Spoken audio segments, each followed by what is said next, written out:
I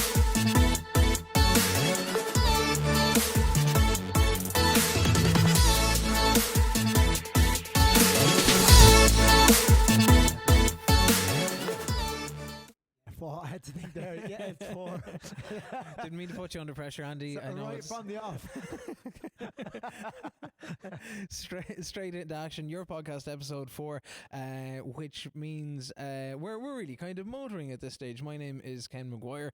On the left of the couch is Urban Gym owner, co-owner, general nice guy, Andy Murphy, and our special guest for this episode, Gráinne Murphy. Gráinne, you're very welcome. How are things? Thanks a million. It's such an honour to be asked here today, so I'm really looking forward to the chat. Delighted to have you on. I know we've tried for a while now. We're both busy people, so it's lovely to have you on the couch today. Genuinely lovely. It's not all that often you get guests coming in and they're already on brand, and they know the crack. And I did a message Gráinne to say we're an Urban Gym top eater, by the way, so that's awesome. It's She's funny. on brand. I actually have watched a few previous ones, so I am in the know, I suppose, a little bit. So I did come prepared. It's like me. The best I could do is remember to put on the green socks. I've been keeping them for ages. It's like, don't wear those. You're going to have to bring them to New Ross one of these days. Okay, so what we're doing for if this is your first time listening to the podcast and you've missed previous episodes, what we'll do is we'll have a chat over the course of the next hour. Gráinne is obviously the topic and the focus of conversation, and we're just bouncing through stories because you've got from a sporting point of view, from an athleticism point of view, performance point of view, you've got a really fascinating story. You like burst onto the scene and onto the national radar at a young age. You reached heights that people can only ever dream of reaching, and things kind of took a change in recent years. So maybe let's go back to the beginning, which is always a good kind of place to start. Swimming is your forte. What brought you to the water? What brought you to swimming? So I suppose I was always brought to the pool here in New Ross when my sister was learning to swim, and she then joined the swimming club, and I was always there on the balcony watching, and then I just wanted to start to learn, because I suppose it's hard watching from the sideline when somebody else is doing it. So that's where it started. I started to learn how to swim when I was around 4 or 5. All right. So pretty young.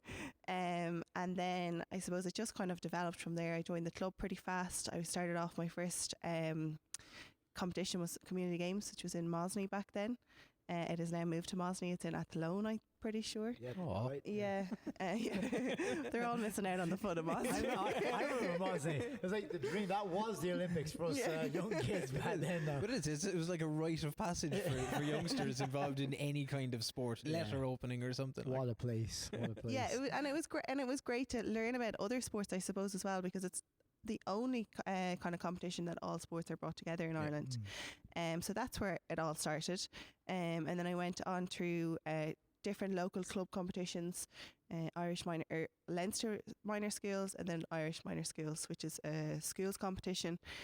And then I suppose it just kind of went from strength to strength. At quite a young age, then I made the Irish team. Yeah. And it's changed so much over the past, I suppose, 15 years. Yeah. How you can get selected now and everything like that, but it was quite straightforward back then. You just made a time and you were on it. So I went to international competitions over in the UK, and then when I got back, the high performance director at the time approached my parents to move to Limerick when I was around 12. At 12? Yes. Damn. So some people are thinking, oh geez, I wonder what I'm going to, or where my communion or where my confirmation is going to be, and you're already like, you're on a completely different plane. Wow. Yeah, I suppose in one sense. So I actually went to New York with my granddad, because my aunt is over there for a few days. I came back, and the next week we moved to Limerick. I was in second year of school, so I was going to turn 13 that year. Changed from a new county to like a new school. Yeah. I was in an all-girls school right from when I started primary school, then secondary school, to a mixed school. So there was new changes right, left and centre. I remember leaving, getting out of the car, and my mum said, just text me at lunchtime to make sure you're okay. Never even got a text. Mary. I'll make sure she's doing some burpees tomorrow for that now, Gráinne. I just got so into it. It was a new challenge, and I really enjoyed it. And I suppose just being down in Limerick, like Munster Rugby were there. There were so many other teams down there. Yeah. It was completely different to what I had ever thought or even expected moving down there. And I suppose that's really where it all kind of kicked off. Yeah. Moving, I then qualified for Youth Olympics, which was in Belgrade. I was the younger age group and I won a bronze medal. So from there, then it just kind of was on a roller coaster, but a good roller coaster for a few years. It seems like an awful lot to like I'm trying. I don't know what I was doing at 12 or 13, but that seems like an insane change in dynamic and environment. And at a young age as well. I mean, you're going through the family thing, and you're enjoying your time, kind of learning how to swim. And then next thing, it's everything is uprooted and everything is changed, and there's plans being made for you, and you've got international targets, and you've got high performance coaches. It was a lot to deal with, a lot to take in. I think I was actually, and I suppose this question, I get asked this question a lot. I was so young, I didn't actually think about all that. Yeah. I just threw myself in. We left home on a Sunday night and we came back on a Friday evening. So for the first year, I trained Monday to Friday, and then not on a Friday night. So at least we were home at like 6 or 7 on a Friday. So I suppose you had like 2 days at home, so it wasn't too bad. Wow. Apart from then, if you were going to competitions, which there was quite a lot throughout the year. My dad then would come down once a week, one night a week, and then my sister was also in college in Shannon, so it wasn't too far away. But yeah, the whole, I suppose, family life got thrown apart there for a few years. And yeah, like my parents were very, very good to me. They made massive sacrifices, bought a house, and very, very grateful for everything. And I suppose they never put any obstacles in my way. They just, anything I asked for, they tried to make it work. Nice. Wow. Yeah. That's like getting out of your comfort zone early, like, isn't it? Like, you know, so I talk about a lot here about the people you surround yourself with will either raise your game or lower your game, but you can see from a young age, you know, you were really raising your game, even maybe unknowns to yourself going there. But, you know, you mentioned Munster Rugby, you know, UL, obviously the facilities they had there at the time were probably the best in Ireland by a mile. I know a lot of places now have kind of risen up now, all right, but UL swimming wise, and that was the cream of the crop, wasn't it, back then? It was. So it actually had just started that year that they were going to have a high performance centre down there. So that was one of the reasons I moved down there. We had long course training, which everything was going to be long course. All competitions that we were targeting were long course. So I was in the right setup. But yeah, at that time I had no clue of what even was coming. I just knew that I was getting faster. I was really enjoying what I was doing. And every summer there was a major competition. So each year that was my focus, to qualify for the summer competition. And that was really my goal. There was no other like goal in between. So it was just like train, study, train, study, train, study, train, study, and that cycle just kind of keeps on going. It wasn't too much study, but training. Professionals we're dealing with here now. Let's come on. So I suppose I did. My school like took a massive back step. I'm not going to lie. I think teachers after the first year kind of understood. I worked quite hard second and third year, but then didn't do fourth year. In fifth year we were away 6 weeks before Christmas, 6 weeks after Christmas, which is a massive chunk of your school year. So coming to the end of that year, we decided that I was actually going to split my leave insert. So I done 3 subjects and 3 subjects. So we spoke to UL to make sure that I could get into college, basically, because it had never been done before, and Olympics were the year after. So everything was kind of catered around that. Chose my subjects to make sure that I could kind of just keep ticking over and it wasn't too challenging. And yeah, it was, I've definitely, not that I've paid for it now, but I always said you can go back and do education. Sport is there for a certain amount of time, and I really grasped that as much as I could. Okay. What was the at that age you're making the move to Limerick? The Euros on the junior side and the senior side are on the horizon. What was the training like at a young age? If it's that constant kind of train, we're training Monday through Friday, there's got to be a lot of stuff thrown at you. So for the first 2 years we trained Monday to Friday, just to kind of adapt, because that was 8 sessions, which I'd come from 6. So And what age are you at this point? So between 12 and 15, I would have been doing 8 sessions. Okay. 2 of those would have been land, but they would have been a swim after it, so it wasn't just land. Then from the age of about 16 right through, went up to 10 sessions. Gym was added in on top of that, so maybe 10 swim sessions, 2 to 3 land sessions. Whether that was strength or Pilates, it was a mixture. And then it just adapted. Like, I suppose when you're younger, you can do as much as you want. It doesn't like your body can handle it. Once we got into that kind of senior cycle, there was a lot more onload, offload weeks. So it was like that. So we still done the same amount of sessions, 10 sessions, because when you go to a major competition, they're probably between, Europeans is 5 days, Worlds is 6 days, and Olympics is 7 days. So you still need to be able to take over for that amount of time. So yeah, we did 10 sessions right the way through that, pretty much. Sometimes 11, depending on the week. All right. So it would have been a double on a Monday, double Tuesday, single Wednesday, double Thursday, double Friday, single Saturday. Yeah. What did you do with your day today? That's fascinating to me. Like, it is, and I guess professional level sport, it is your job. I got to taste that a little bit. You know, when I went to the States and I trained 3 times a day, and you realize like, it literally is eat, sleep, train, repeat. You know, there's no job in between. That is your job. You know, what I noticed in America was fighters were calling fight day payday. It wasn't fight day. It was like, you know, we got 2 more weeks till payday. That's the only time they were getting paid. So it is your job. And I think it's pretty awesome that you grasped early that you knew where you wanted to go, and that like something that hit me there was that education will always be there. You can go back to education, but you have a short gap. Certainly in swimming, I think there's a younger ages in swimming as well, isn't it? Like people tend to retire a little bit earlier from swimming than other sports. Yeah, for distance swimming they would, and then for sprints you can go a bit longer. So I was distance swimming. So distance swimming you probably go to 26, 27. Yeah. Sprinters early 30s. Which, you know, 26, 27 for a lot of sports you're peaking at, you know. So 26, 27, like, you know, I think that's awesome. You had that mindset to know, right, I can only push this hard. I can do this my all till certain amount of time. That's your window to work with, and you attacked it. Yeah. That's something I'm pretty fascinated about. I used to always say about running when I was competing in athletics, I'd run till I was 30 was my goal. Obviously that stopped short with the knee injuries and stuff, but then with MMA I always had it in my mind. I had 35. I don't know why, don't tell me why, but 35 was always an age I'd always have on myself. Now that's finished up a bit now, but I think it's good when you can realize, you know, I've got a window here where I can really commit, and if you want to go and do it, then you got to attack it. Certainly for Olympic level, it's not tiddlywinks. With the mention of injuries, were injuries something that were managed, or would there have been concerns over in the kind of teenage years, even from a coach's point of view? Yeah, so I think for swimmers, everyone has troubles with their shoulders. Yeah. I had shoulder surgery in 2011, so a year and a half out from Olympics, I had shoulder surgery. Wow.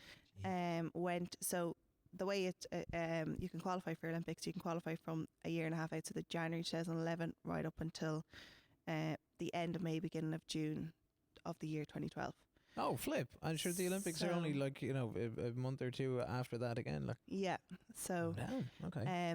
When I was qualifying, I was lucky. You could like just go to any competition, and if you done the time there, you're 90% the chance of going. You had to go within a small percentage closer to the time, but not that time.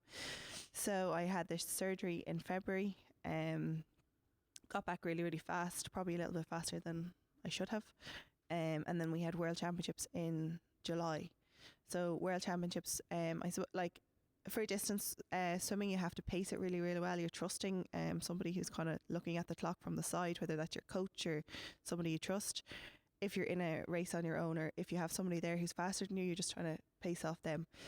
So unfortunately, I was in a heat that the girl who would have normally been a really good pacer had just swam a 10K 2 days beforehand. So she wasn't as reliable as she should have been.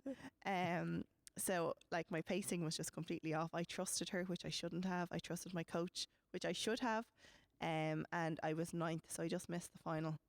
And I suppose I didn't get the time, but I just thought, oh yeah, the final the next day, that's where you need it, because you're doing quite a long distance, like on a Sunday morning, and you're coming back on Monday night.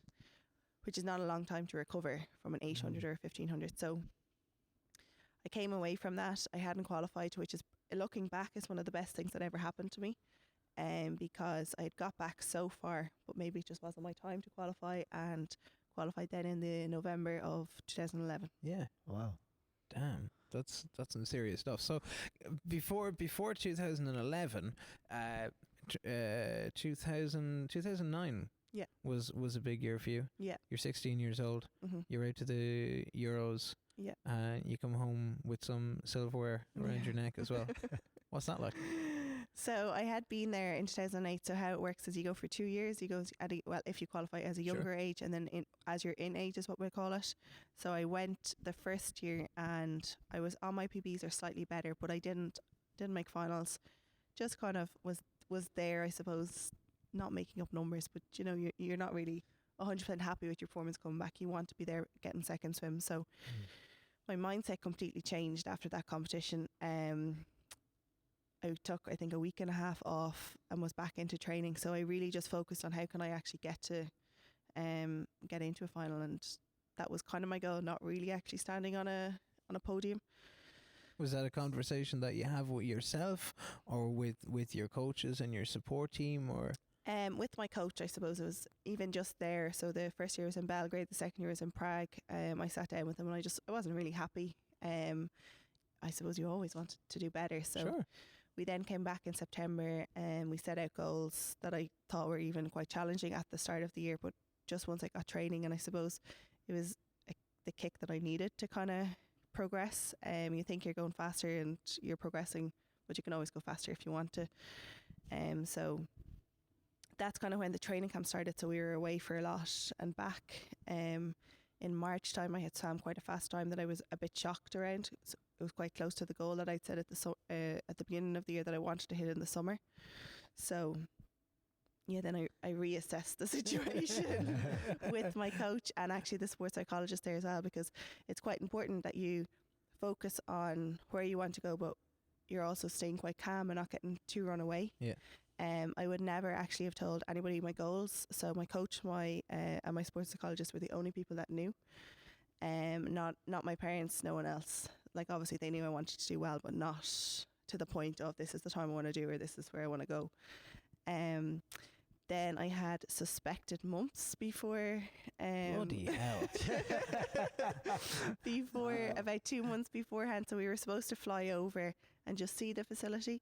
And I had suspected mumps, so I was out for I think 3 or 4 days until I got the blood test, went back, which I didn't have them, thank God.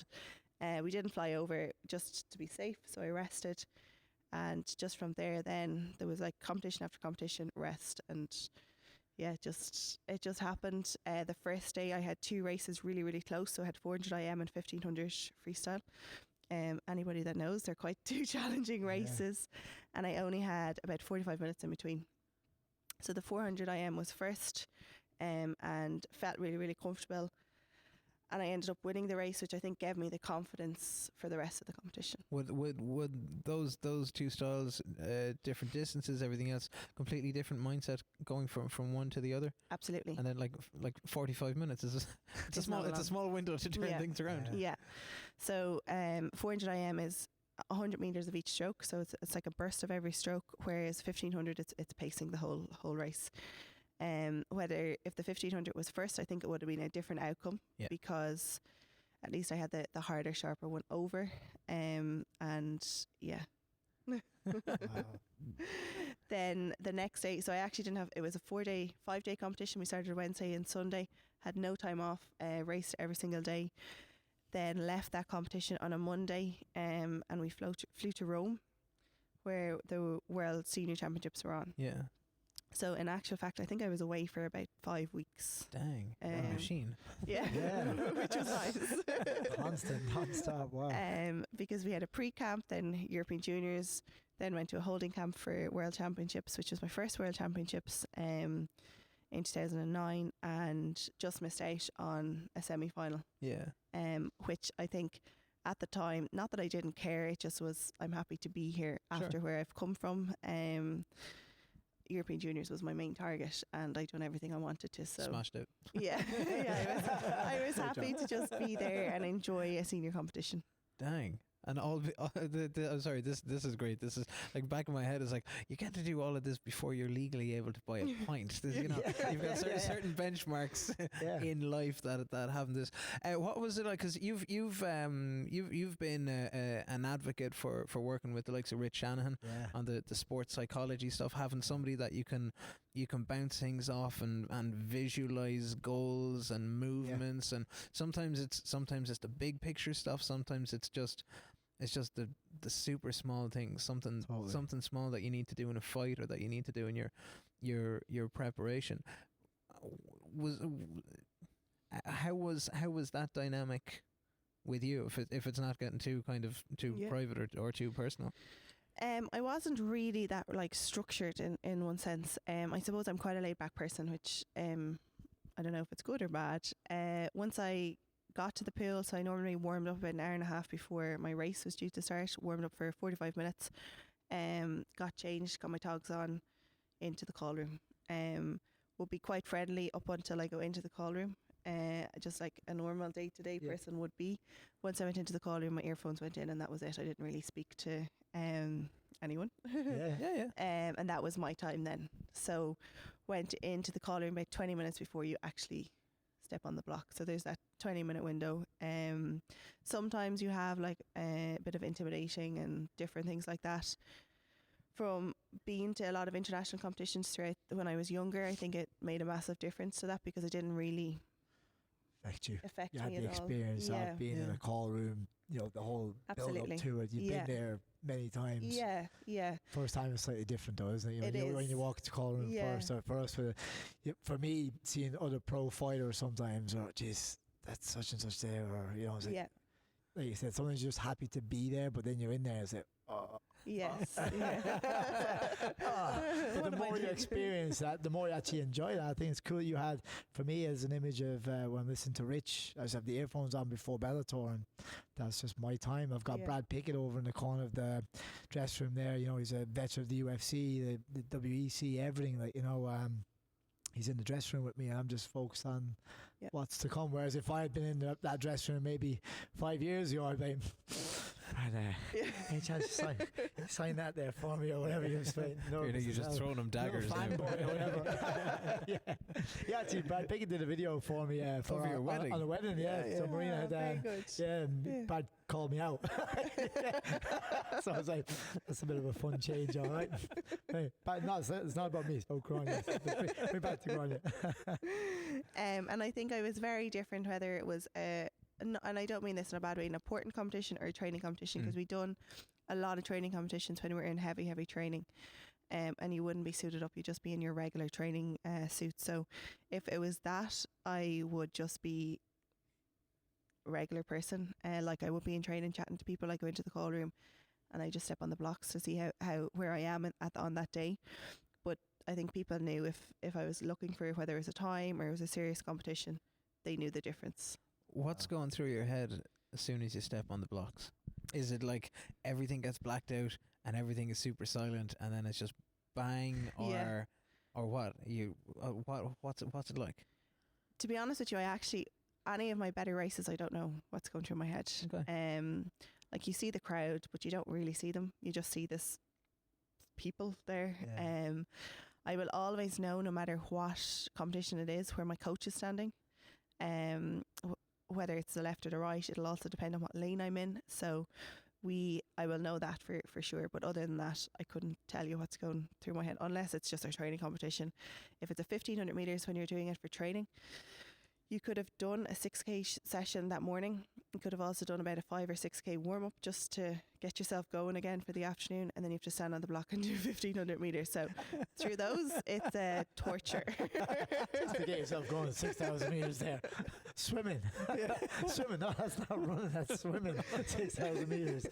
Oh my God. So those days are different. So yeah, if we go to training competitions, I would have tried to not do a 1500 meters, because you'd just fall out. You wouldn't like it anymore if you kept doing them. So yeah.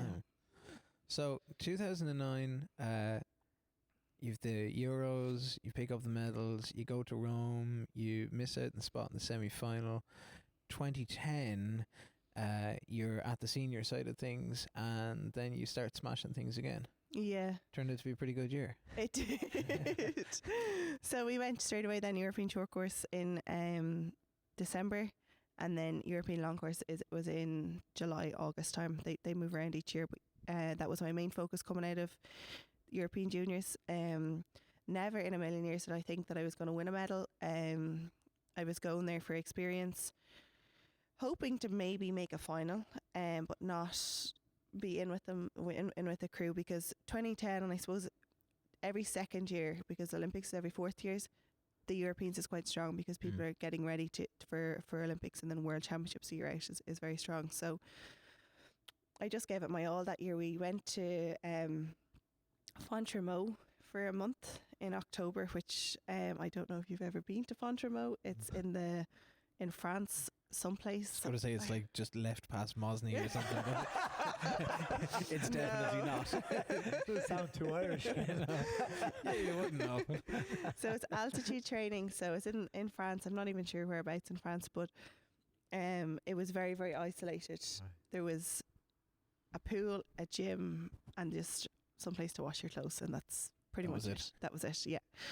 So I think when I was there, I remember thinking, okay, well, this is not the fun side of training, but we were also going to Australia in January, so I think we all knew that this was just the month we needed to put our head down and get going, which we did. So then went to Australia in January, and I trained with some of the Australian teams over there, which was really cool to do. And at that time, some of the Chinese were coming in to train before some of the controversy happened. So I got to train with Australians and Chinese, some of the best in the world. So during out those sessions, I was keeping up or sometimes a little bit ahead. And I remember sitting down with my coach, and I was like, well, if they're doing this regularly, where can we be in a few months' time? So we looked at it. I then went over to Denmark to Lottie Friis, who I would have competed against for a few weeks to train in, I think it was April time.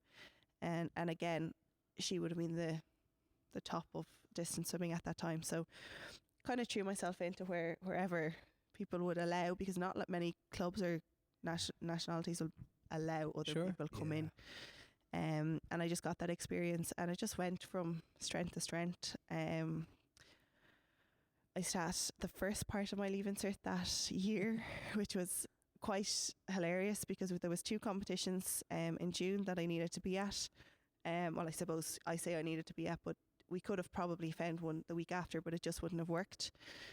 So I sat 2 days of exams on the Wednesday and Thursday, flew to a competition on the Friday. Again, this is why I chose my subjects the way I did. Flew to a competition on the Friday and competed Saturday, Sunday, flew back Monday and straight into exams Tuesday, Wednesday. So wow. How do you go from competing to like back into an exam? I remember I had that only something similar, and I say similar, it was national level. I had the 2,000 metre All-Ireland School steeplechase final on I think it was a Saturday in Tullamore, and then I had my maths exam in a Leaving Cert on the Monday, and that was quite tough. But like that was just an All-Ireland Schools event. Like to go from like international competition to then a Leaving Cert is quite tough. I don't think I realised, not that I realised, I knew they were my Leaving Cert, but I just didn't really like get into the whole hype.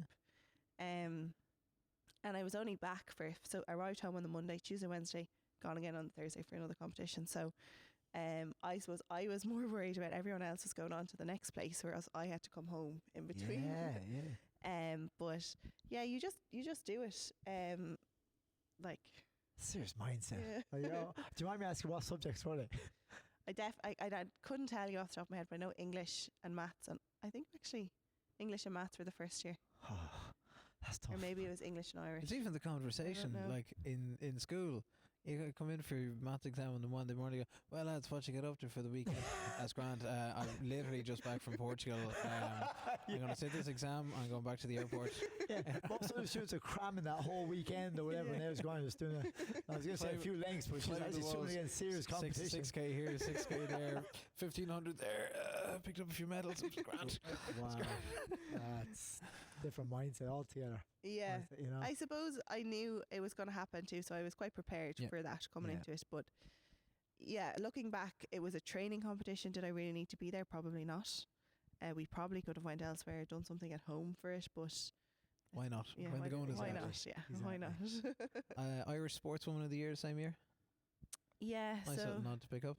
yes, absolutely, and one that I definitely wasn't expecting. There's so many like phenomenal people racing and achieving that year. It was kind of like, it's a great to be there, just to be even in a room with so many sports people at the one time, because it's not easy to get a couple of, well, I suppose there was 20, 30, people there that have competed. So just to be there alone, and it's different with swimming because you're up at 4:30 in the morning. To even get to arrange training around to be at some of them was quite tough.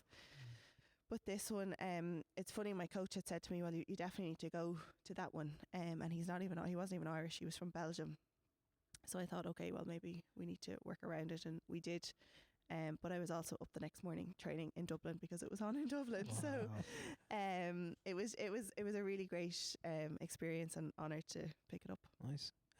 When then did when did the Olympics become a thing? When you mentioned like having goals and small goals along, and obviously kind of exceeding those and having a little bit of shock at the kind of the pace and development of things. When did the Olympics appear on your radar? Was it very early on, or was it like, you know what, this is just natural next step, we'll just keep going, and if my times are good enough, I'll be there? So there was a team called London 2012, and that was kind of the team that they were hoping for a lot of the people to qualify. And that there was a training camp in Dublin, and I remember, I suppose I wouldn't be that open, or like I wouldn't say my goals out loud, but I remember there was probably about 100 people in the room, and 50 adults and 50 athletes. And somebody asked, and who thinks that they can go to London 2012? And like literally everybody put their hand up that was on the team. But I didn't, because I just didn't think everybody needed to know that was where I thought I was going. And I remember I was singled out that day and said that, well, if you have that attitude, you'll never go. So this was in, I think probably around 2009 during that year. And that's probably one of the things that stuck with me for the rest of my career. To be put in a room, first of all, and ask that question is just, it's not nice. Yeah. I know some people would thrive on it and all that, but just to be singled out. So I think that really gave me a drive, which it shouldn't have. But after 2010, when I had actually qualified that year. So I'd done the time the Olympic year that year. So I actually knew then, right, this is actually a realistic goal. And I thought that then I could do it the following year, but I did need to have surgery and all things, just like little setbacks. So I had done the time in 2010. I just needed to do it again to verify my spot. Yeah. So let's talk a little bit about that process and up to London. What was going on there? So I qualified in November in Eindhoven. Some people were trying to qualify, some people were just doing it as a training competition. I didn't take a proper break after World Championships. Me and my mom actually went to France, but I trained through just in a sunny country, which was nice, and then got myself back, qualified in November, went straight then to European short course. So we had to qualify long course and then straight into European short course, which was a really good competition as well. And then back to Australia in January. I think people thought we were a bit mad. The first time we went to Australia, the World Championships was in Shanghai. So we were actually kind of going just to get into the time zone, but we enjoyed it so much the year before we went back. So we went for 6 weeks instead of a month. Why not? Why not? One in Shanghai. So we went back in January 2012 for 6 weeks. Then we came home, and I literally was like, there was a lot of the competitions that we needed to do. I went out to train in Denmark for 2 weeks and then do the Danish Olympic trials, because I had trained with Lottie for quite a while, and just to have a pacer there. So I done that. But during the 1500, I actually didn't feel very well. So my mom had flown over for just for the competition actually, and my coach came over then for 2 days, and it wouldn't be really like me to even consider stopping in a race. I'd always just go and finish it no matter what. And I think that's one thing I learned from doing training competitions. You just go and do it, even if it's not going well, you just do it. But 1500 at 1,000 meters, I was like, okay, I think I actually need to stop, but wouldn't. I just kept going, finished the race, and was vomiting for a long time afterwards. We flew home the next day, knew I wasn't right, so went straight to the doctor, thought it was a viral infection, a few days off and a bit of a bug. And then I just couldn't really get my immune system back up. Kept getting sick, really, really tired, like sleeping non-stop. I was in college, but I wasn't really, because we just missed 6 weeks pretty much. And then I had deferred my December exams to the summer, and then I was going to miss my summer exams as well. So I just said, okay, we're just going to go back next year and start again. So in that meantime, I was getting blood tests, more blood tests, and just couldn't figure out what was wrong with me. The team were supposed to go to France for a training camp. I didn't go that day because I just couldn't have the energy to go. I flew out, I think 4 days later, and then was home within 4 days. Wow. Because I think when you're in a country and you're trying to go to a doctor and you have a language barrier, it's very challenging. Yeah. It's challenging seeing a doctor in Ireland, let alone absolutely away. Yeah. So when you're feeling that way, you don't know what's maybe potentially wrong. Yeah. So came home. This was in May. Came home and found out I had glandular fever in June. So Olympics were in July. So we weighed up the options. No, actually, I found out in May, and Olympics were in July. Kind of weighing up the options. Obviously, anybody who knows, you should stop training straight away. I wasn't going to do that, so I adapted training. And my coach and sports were really, really good. Sports scientists were really, really good. So you had some good days and you had some bad days. So there was about 2 weeks there. We had a pattern of 2 bad days, 1 good day, 3 bad days, 2 good days. So we tried to not alter it, but just to get it that for race day in the Olympics, it was going to be on a good day. Wow. But it was a 50-50 chance. Sure. So that was the way it went for 2 months. Didn't really talk about it much to people until the press day that I had said that I was sick or that I wasn't really feeling well.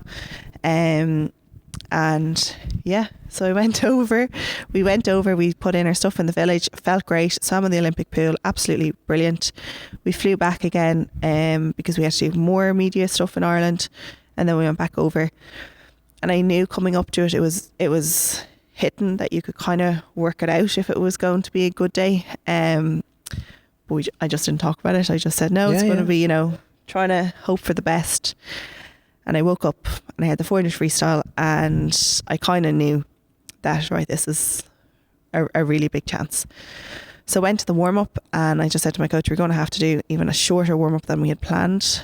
And normally I would have done 2.5 kilometres before a race.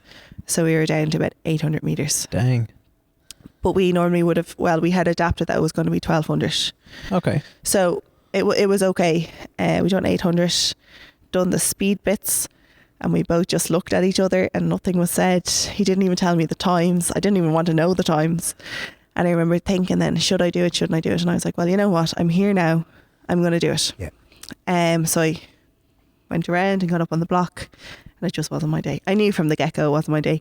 I knew the minute I started even trying to build up my pace. But I still went, and I done the best I could on that day. Came back to the Olympic Village. Well, that's actually no. So I walked through the media zone, and I would never ever skip an interview, and I just didn't. So it was John Kenny, who would have done all the swimming, and I just said, John, I'll be back. And I think if you have respect with people who want to do interviews, journalists, and I think they'll understand. And he did, in fairness. He didn't have to. He could have pushed me for a story. Yeah. So I went back to the village. I met John later and just had a chat. Met Sonia O'Sullivan then and Billy Walsh. So Sonia was the chief de mission at that Olympics, and we sat down and just weighed up the pros and cons. There was a lot of pressure on me to continue competing. But I think in the end, like I was very lucky that my family were over there. I was able to take a step back and go out of the village to see what is the best for me, not what is the best for swimming in Ireland at this time. So I took a day and a half maybe out of the village. I didn't go back into the village, and spoke to my doctors, and we actually said, you need to pull out. Yeah. And I suppose it was hard, but it was also the best thing. I couldn't have done it. It was a 400 meters. The next race was 800, which was double the distance, and I couldn't risk it for my health, and that was the way I had to look at it. What was that like, head and heart wise for you? I think coming out of the 400, I was a little bit humiliated is the wrong word, but just like, this is so not where I want to be, and it's not me even as an athlete. So to come out after an 800, which was double the distance, I think it would have been even worse. And that's one thing Sonia even said to me, like, is it going to make you in a worse place than you already are, or is it going to help you go forward? And it definitely wouldn't have helped me going forward. Okay. I'm wild by that. I personally, on a personal level, I can relate so much to that. Like, and again, that's why I wanted to have this conversation, because I know what it feels like nearly to be, for a year and a half for me personally, with my own brain fog and vertigo, and people who follow the urban gym story, like there'd be days my head would be clear and be no fogginess, and I'd be back to the Andy Murphy that was kicking ass on Bama 28, and that's the guy I felt like. And then I could have 2 or 3 days where the fog is back, the dizziness is there, and I'm having to just lie in the bed for 6 or 8 hours. I'm ringing in to work sick, telling I've got a headache, because I have to make it look like I've got normal sickness or a normal illness, and you're masking that fact. And I remember going to Bellator, which would have been my version of the Olympics for me personally, and I remember being on a red light and just hoping, praying that it would be a good day, in the sense of on fight day that I'd wake up and it would be all right. Thankfully it actually was okay, but it's just when I look back to my own personal story, I couldn't put the same work in. And hearing your story there about 3 days of training and then 2 days where it wouldn't be that great, it wasn't the same Gráinne that we've just even talked about, where you're able to do that constant training, and that's what you're up against at that level. Like, it's you're competing against the very, very best in the world, so you have to be at your best. Absolutely. And even to know, like, that 2 years previous I had won a medal at Europeans. Yes, I missed a final at Worlds the last day, but then to not even be on par with where I was then, you have to do what's right for you there and then. And sometimes it's selfish. Yeah, but also what an experience to be able to share with people coming up through the ranks then as well. Like, for me, the way I look at it, for me with the Bellator situation, other fights, is I've got young guys coming through, and I can talk to them about what fight week is like, what's involved, the dressing rooms, the weight cut, who's going to be there, what you've got to go to, the protocol. There's so much you learn that, like, if I hadn't taken that fight when I got to experience that sort of stuff, the same for yourself with the Olympics, like all of that knowledge, stuff that I try and bring back into the gym. Like, we were talking about sports psychology. If you're just an everyday person going to work every day, sometimes you don't get access to these sports psychologists or whatever. But for me, even here, I'm trying to bring that into here. So everyone I believe everyone in life could do a visualization with the idea of, knowing where you want to go and how to go about it. And you mentioned something about feeling calm when you're in that moment that you've always been wanting to get to. How do you then stay calm in that moment? And I think sports psychologists and things like that can help massively with that. And I'm trying to bring it into the everyday thing here within the gym, which I think is huge. But you said something about feeling, you didn't say shame, I can't remember what word you said, but like, I would just be immensely proud to have made it to the Olympics the way that you did. Like, wow, like, sense of pride, like that like, just the people dream of this stuff. We were joking, like, so many kids would have just dreamed of getting to Mosney and be on a podium in Mosney. To make it to the Olympics, like, you are an Olympian. No one can ever take that away from you. Do you know, like that? And there's something Maria says to me, Andy, you got to fight on Bellator. Like, no one can take that away. And for me, that's pretty cool. I'm happy with that. But I know I would want to go more. There's always that as a sports person, like what if kind of thing. But for your own health, I think it's what an achievement. Like, geez. Yeah. I'm like, for me personally, it's just an honor to have you on the couch and have a chat and to discuss this, because we've talked a lot, but not in this depth. And it's just a fascinating story. I love it. I've loved every minute of this conversation. Well, on the conversation side of things, you finished in 2012. You've had your shoulder surgery beforehand. You've gone through the Olympics experience. You've gone through the glandular fever side of things. You take a bit of time out. Some people will go, do you know what? I've been to the Olympics. Let's go to the next one. And the next one was 4 years away. It was Rio. It was 2016. And before that again, you made the decision to retire from international action. You mentioned at the very start, distance swimmers, 26, 27, 28. You made that call at 22. Yeah, so I suppose after London, I took a lot of time to kind of get my mental health right. And you can see, and I'm sure we just spoke to this sports psychologist, people are nearly ashamed to say that I'm going for help or, you know, talking to people.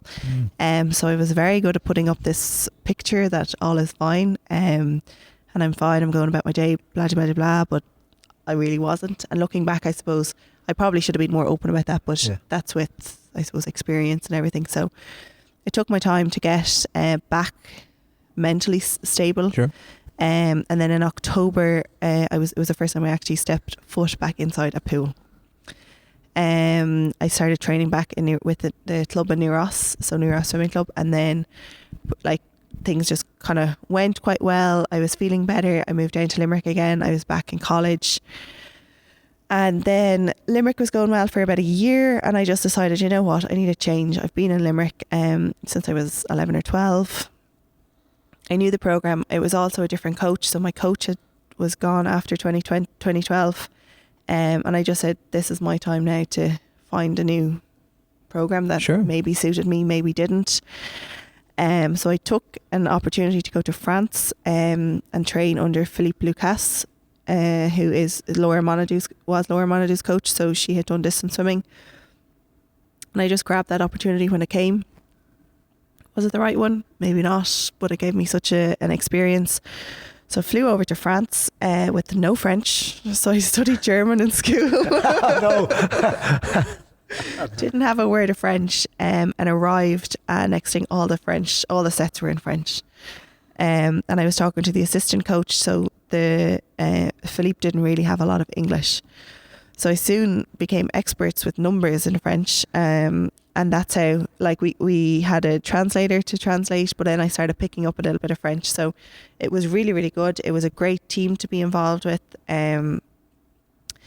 Just to be in a high performance program like that again was amazing. We were going everywhere for competition. It was just completely different to what I've ever would have experienced. Went to World University Games then that year, so flew back to Ireland and travelled with the team over. And I was thereabouts. I was getting back to where I should have been before getting sick. So that's 2 years later. So it would take a lot of time.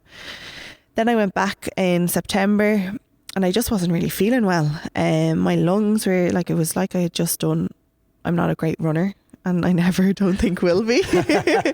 But after walking up a stairs, I was out of breath, which I shouldn't have been. So I was finding it really, really hard to breathe. Again, there was a language barrier when I went to the doctors. Then they were thinking that I had glandular fever back. They weren't sure what was happening. The team were going to Romania on a training camp. I'd never been to Romania, and I'm up for going to see wherever. So I remember having the conversation with home, saying, should I go, should I not go? They were kind of thinking, no, you should come home and get a second opinion. I went to Romania and to see. Well, look, you've said yes to all of these opportunities the whole way along, so why stop now? So I went to Romania. Like, even sitting on the flight, I was kind of thinking this is probably not the wisest choice, because I was really struggling with my breathing, just even sitting down. So I was over there for about a week, and I just said I have to fly home. So I flew home, knowing that I didn't really know actually what was to come. got tests done and all this, and they advised me that I needed to, I think it was 3 months complete no swimming. So that kind of was like, okay, this is serious. That I got glandular fever 4 years ago. I need to put my health first. You're still really young. You have a long life to live if you mind your health. So I was home for Christmas, and everyone was saying, oh, you know, how's training going? And I would just be like, yeah, it's going really well. Just home for a few days, which is quite hard when everybody is just interested, and they don't mean bad by it either. I just got my head around it that this is actually, am I ever going to get back into it? Am I not? What am I going to do? Because I wanted to at least have an answer before Irish trials came up, which were April. So at the beginning of February, I remember just sitting down and saying, you know what, I just need to make my decision. So I did. I was happy with it. When I actually came out and said it, I had dealt with it properly, which I think was really, really important for me. Because yes, you have people coming up saying why, but I was able to talk about it then. Which is really, really important, because you don't want to be put in a situation and you can't answer somebody, so you're breaking down and they don't know what to do because they feel uncomfortable. So yeah, that's kind of then the decision happened. I didn't give myself too much time to think about it. I threw myself into college, and I haven't really looked back. I have looked back on where I've come, but it's a hard transition. You know, people will ask, or your identity is Gráinne Murphy, the swimmer. But actually, from what you've learned from being an athlete and the experience you have, you're so much more. You know, you're Gráinne Murphy. I thought this was supposed to be Andy Murphy or this or that. I just like to think of myself as Andy Murphy. I like to think of myself as a nice guy. I have a lot to offer, and Gráinne, you've an immense amount to offer. I think that's the thing. Sometimes you have this sense of identity. I had my sense of identity robbed, I felt, from me when I was running all right, and 4 knee operations, and told that, you know, at 22 or 23, so, you know, it's like this, Andy, if you keep going, you'll have arthritis by 30, you know, that. But you got to put your health first. Even for me then, 10 years on with Dan Healy, the neurologist, and saying, look, Andy, you know, you don't want to have CTE, or you don't want to have things like, you know, MS coming on as a result of prolonged trauma to the head, and you have that conversation, and it's like, well, I've got to put my health first. And absolutely, it is tough. I think you'll always, I look back with a sense of pride on my own career, and like, it's not even it's only a blemish on what you've done, but it's like having that sense of pride in like how much you've done, and then I believe anyway how much I can offer, then yourself as well, how much you can offer to people coming through the ranks. You've experienced everything. You know, highs to lows. I think sometimes when you experience the lows, it enables you to appreciate them highs even more so. That's the biggest thing I try and do. And for here as well, setback is just an opportunity to make a comeback in anything, you know. I think you have to have the lows to have the highs. If not, like, you don't appreciate the highs as much as you should. I think so. And you said there about delving into college and having something to then channel your mind towards and a new goal. For me, after the Bellator situation, I was kind of here. I was opening here, so I always knew, I was like, right, win or lose. I made a promise to, one, my family, but also two, Dan Healy. I said, look, win or lose, this is the last event. Like, you know, I know possibly like the roulette table, you know, where you get another win and say, sure, I'll go on for one more. Nearly in a way, for me, it's probably a grateful thing that I lost. But then the same for yourself, maybe it's that idea like, we've bowed out on the Olympics. Might not have went the way in terms of you wanted PB wise on that, but it's the Olympics. I know. And I think, like, I had been to the Olympics before, and if you would go to the Olympics, you want to be there to compete. And I had to weigh that up. Am I going to try and qualify and just be there, or am I going to be able to compete at it?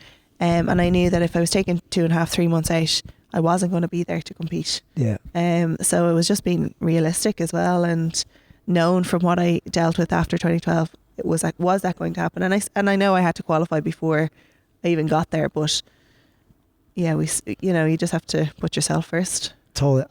One that I will say, I remember Dan Healy, and something that stuck with me in my mind was, for fighters and maybe the athletes in general, but the idea for fighters especially was the idea that you want to go out when, you know, you're reaching a peak, but when you start lowering, then it's kind of a time to say, you know what, well, I've made it as far as I can go. I'm quite happy with that. I'll step off now. I see many fighters stay going when they really shouldn't be, and they're taking a lot of trauma. Maybe the same with the swimming in terms of the trauma that's on the body. People see a race, but they don't see the work that goes in to get to the race.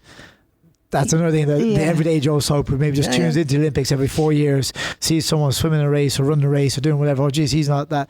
People don't realize the level of just making the Olympics or getting to a world stage or getting to, like, for me in MMA, whether it be a UFC or whatever. There's a lot of work has gone into there, and you know, there's a lot of armchair fans out there. Yeah. Do you know what I mean? And, you know, I think sometimes we just have to park. And for me personally, I've always felt, well, once I'm happy with my own performance, and once my close circle, i.e. my family, are happy with me, then that's the only people I want to impress. Yeah, you know? Absolutely. Well, we're coming up on the buzzer. Before we wrap things up, and this has been fun, super. So thank you so much. Thank you. Gráinne Murphy, the swimmer, is Gráinne Murphy. So what is Gráinne Murphy today? Because you've got other kind of roles and responsibilities now, sporting wise as well. So I suppose I am back in swimming. Surprise! So I'm currently leading the participation department within Swim Ireland, which means that kids from the age, well, once they're born, right through to older adults, trying to get them more active and confident in water. And then on the side, I'm also studying a master's in international sports management. So yeah, quite busy. Is that going to be you on the sidelines, on the left or the right of the pool, coaching and? At the moment, I'm not actually coaching. Oh no, but you know, there's always the future. I don't know is the honest answer. At the moment, I'm quite happy with what I'm doing. A lot of my friends are still swimming, so I think even coaching them would be a little bit weird. Yeah. But I'm also not sure I want to be a coach for life in swimming. Okay. So yeah, there's still some things to be decided, but at the moment, I'm quite happy not to be coaching. Well, that's the most important thing, is that you are happy where you are. Yeah, I don't fancy starting 5-6 days a week at 4:30. Well, it's funny, we have a pool install happening in our gym, and I need a swimming coach. They just gonna get rid of the mats over there. Like, be grand. And anything given that we're kind of still early in 2020, anything interesting on your radar for the next couple of months? Just head down and... Yeah, I suppose head down and just keep going. Olympics are this year, so it will be interesting to tune in. Like, I do enjoy watching those competitions. And then, you just never know what'll happen in the next few months. See how it goes. Yeah. All right. Thank you. Well, Gráinne Murphy, thank you very much. Thanks a million. For taking your afternoon to fill us in on everything. Super story. If you want to listen back to this story, to anything else, or indeed watch back as the camera happens, you can catch all of the chats: YouTube, Spotify, Apple Podcasts, Google Podcasts, and get more of the details on urbangym.ie. This has been podcast number 4. We'll talk to you again soon.